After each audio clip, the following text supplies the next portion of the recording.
हमारी इस खास पेशकश 24 का चक्रव्यूह में।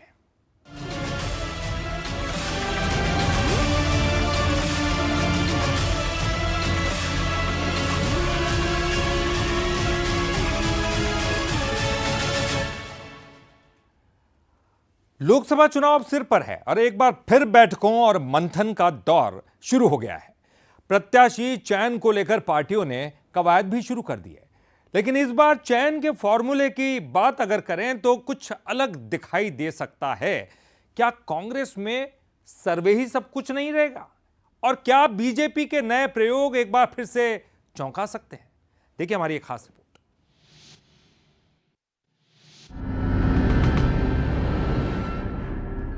विधानसभा चुनाव से लेकर लोकसभा चुनाव के आहट के बीच कांग्रेस में काफी कुछ घट गया है या घट रहा है।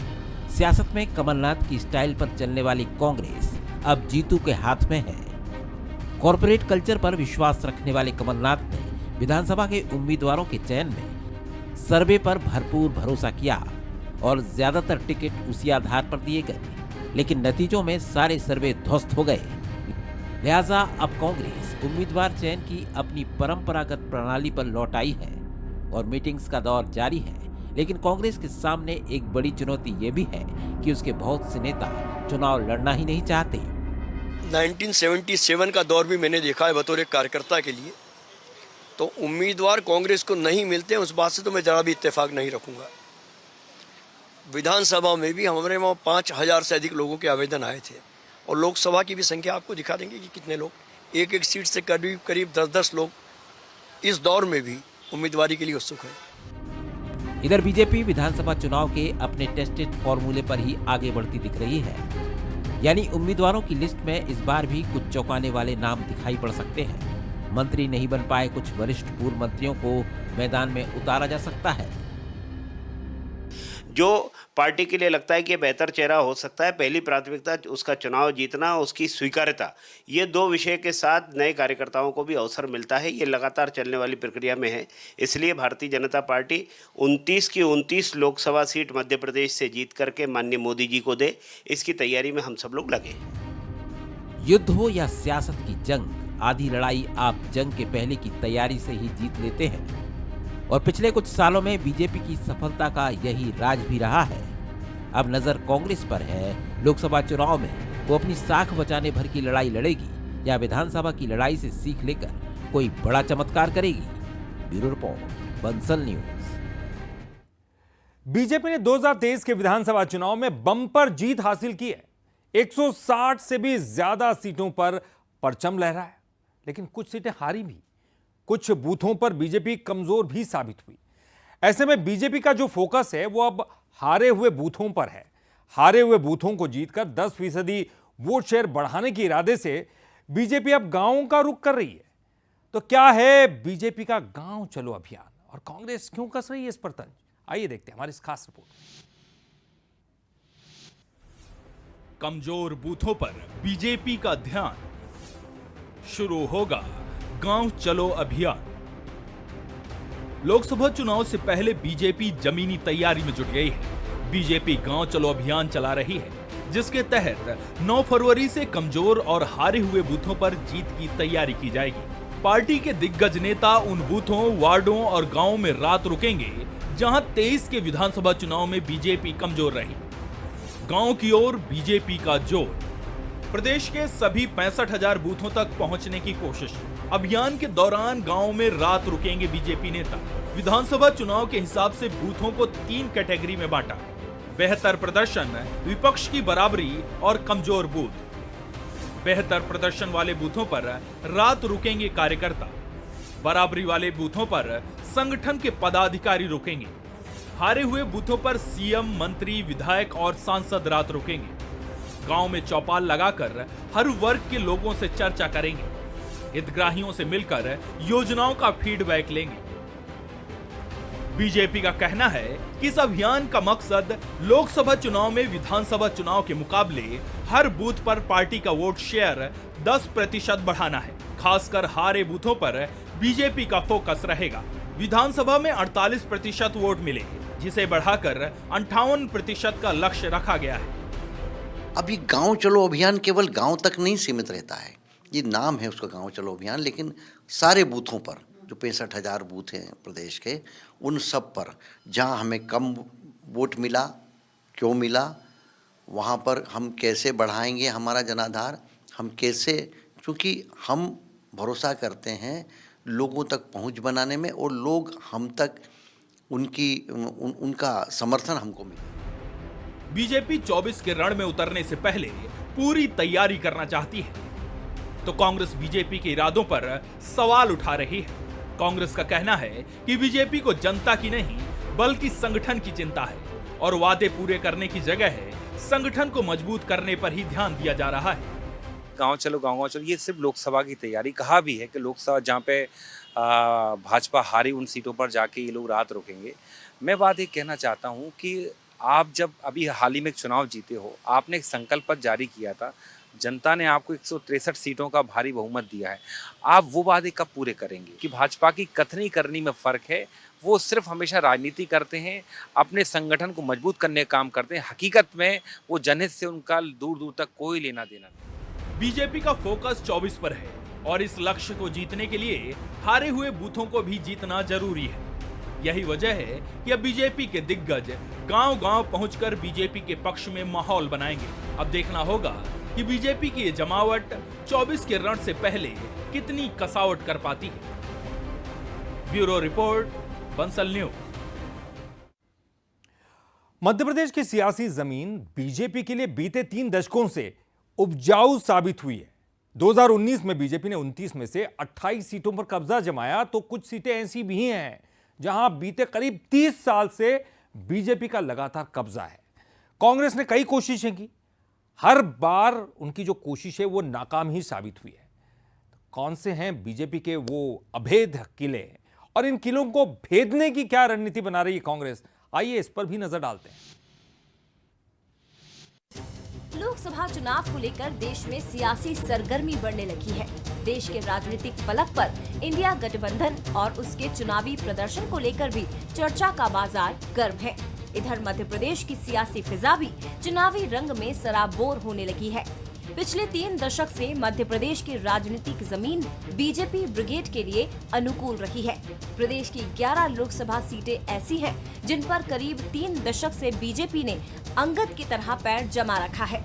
कांग्रेस हर कोशिश करती है, लेकिन उसके प्रयास हर बार नाकाफी साबित होते हैं। इतिहास के आईने में बीजेपी का प्रदर्शन। भोपाल, इंदौर, भिंड, विदिशा, दमोह, 1989 से इन सीटों पर बीजेपी का कब्जा। जबलपुर, सागर, बालाघाट, बैतूल, मुरैना, सतना, 1996 से सभी सीटों पर बीजेपी काबिज। 2004 से बीजेपी के कब्जे में खजुराहो लोकसभा सीट। 2009 से ग्वालियर लोकसभा सीट पर बीजेपी का कब्जा। 2009 से खरगोन, सीधी, टीकमगढ़ पर भी बीजेपी काबिज।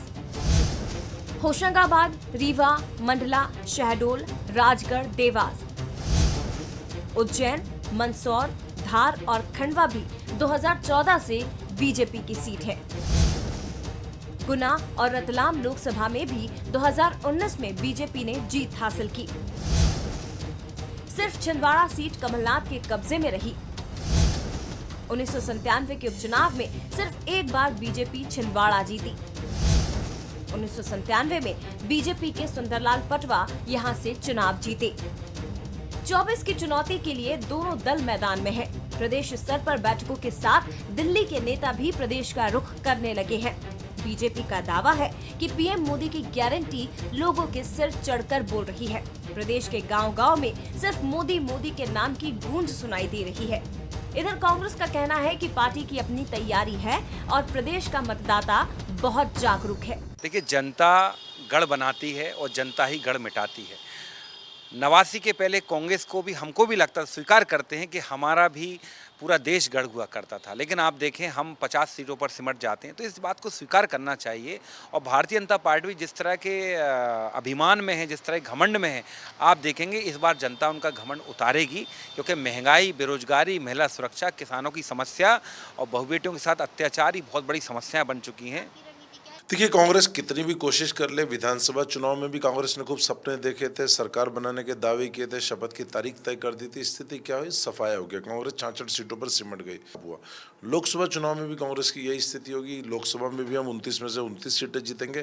कांग्रेस कितनी भी कोशिश कर ले, हम तो कहते हैं कांग्रेस को उम्मीदवार भी नहीं मिलेंगे। कांग्रेस हर बार की तरह इस बार भी बीजेपी के किलों में सेंधमारी की तैयारी में जुटी है, तो एक कदम आगे बढ़कर बीजेपी सभी 29 सीटों पर कब्जा करने के लिए छिंदवाड़ा लोकसभा को लेकर विशेष रणनीति तैयार करने का दावा कर रही है। रंजना दुबे, बंसल न्यूज, भोपाल। और फिलहाल यहाँ एक छोटे से ब्रेक के बाद आपका एक बार फिर से स्वागत है। आप हमारे खास पेशकश देख रहे हैं, नाम है 24 का चक्रव्यूह। चलिए छत्तीसगढ़ की बात करेंगे। और छत्तीसगढ़ में लोकसभा चुनाव के पहले पूर्व मंत्री अमरजीत भगत के घर छापेमारी ने सियासी फिजाओं में उबाल ला दिया है। अमरजीत और उनके करीबियों के घर तीसरे दिन भी छापेमारी की कार्रवाई जारी है। तो इसी बीच कैबिनेट मंत्री रामविचार नेताम ने एक बार फिर से पिछली सरकार पर प्रदेश को लूटने का आरोप लगाकर सियासी माहौल गरमा दिया।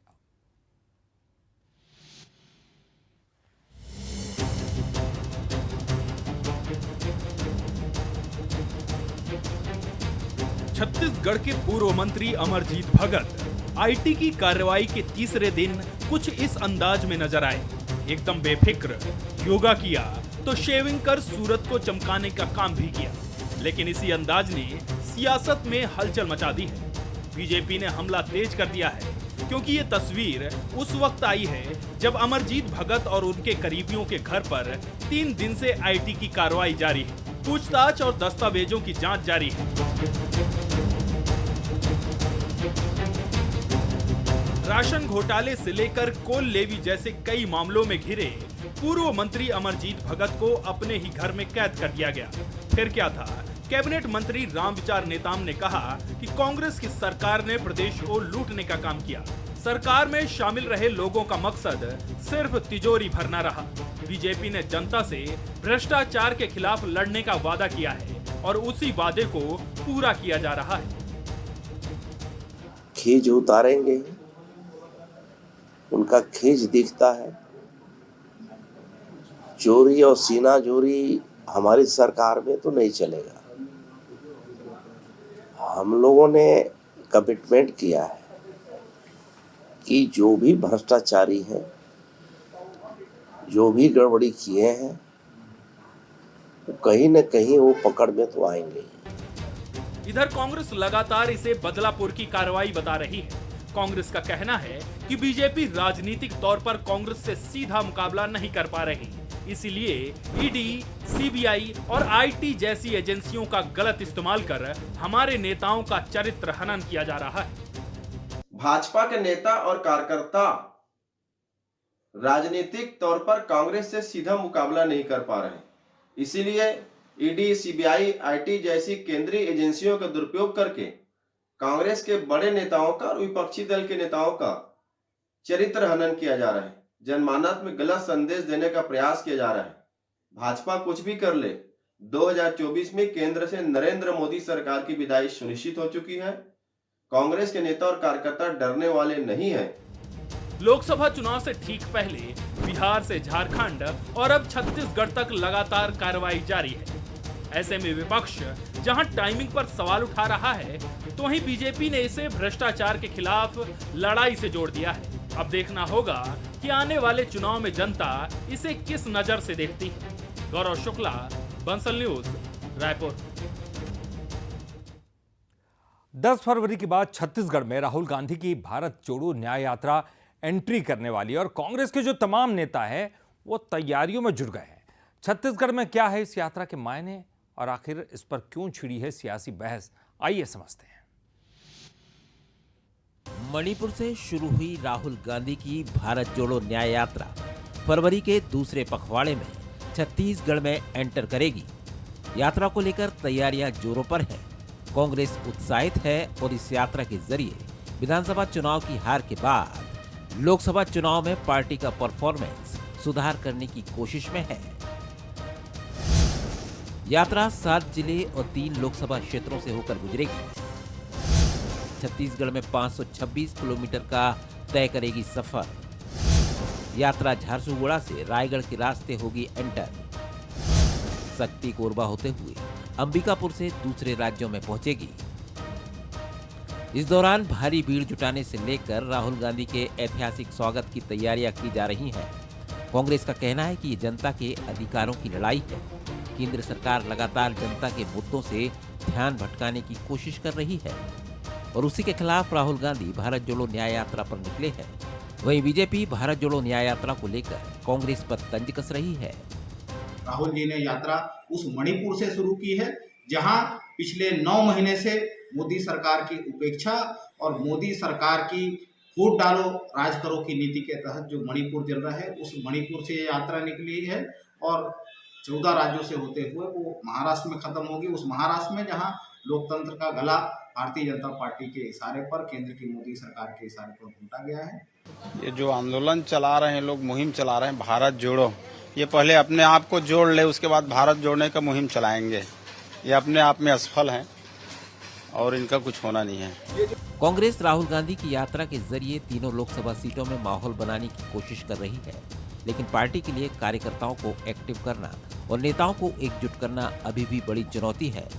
अब देखना होगा कि यात्रा का कितना फायदा कांग्रेस को मिलता है और कांग्रेस कैसे अपना परफॉर्मेंस सुधारेगी। गौरव शुक्ला, बंसल न्यूज, रायपुर। दुर्ग में भी लोकसभा चुनाव को लेकर सुगबुगाहट तेज हो गई है। बीजेपी जहां चुनाव के ऐलान से पहले ही छत्तीसगढ़ में एक्टिव नजर आने लगी है, तो कांग्रेस के कार्यकर्ता अपनी आवाज बुलंद कर रहे हैं। हालांकि ये आवाज पार्टी के अंदर खाने ही उठ रही है।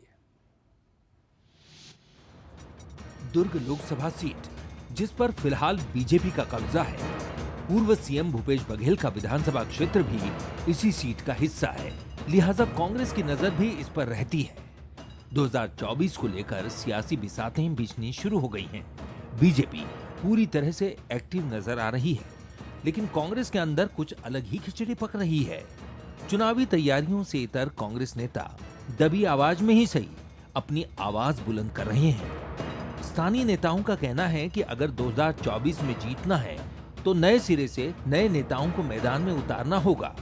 मेरा मानना है कि जितने अधिक से अधिक नए चेहरों को मौका मिलेगा, निसंदेह नए मतदाताओं को हम अपने तरफ खींचने में सफल होंगे। नए और अनुभवी जिन्होंने पार्टी में निष्ठा के साथ काम किया, ऐसे लोगों को अवसर मिलना चाहिए और अगर इनको मिलता है, निसंदेह मैं बता रहा हूं कि नए युवा मतदाता पार्टी की तरफ आएंगे। मैं भी एक दावेदार हूं। मैं भी इस अंचल का सबसे वरिष्ठ कांग्रेस का कार्यकर्ता रहा हूं। पिछले 40 साल से मैं यहां पर कांग्रेस का काम करता रहा हूं और चंदूलाल चंद्राकर जी से लेके चंदूलाल चंद्राकर जब चुनाव लड़े थे तो मैं युवा कांग्रेस का अध्यक्ष था, तो वो चंदूलाल चंद्राकर जी से लेकर प्रतिमा चंद्राकर जी तक जिन लोगों ने भी लोकसभा में काम किया, लड़ा है, सबके लिए मैंने काम किया और इस क्षेत्र का संचालन किया।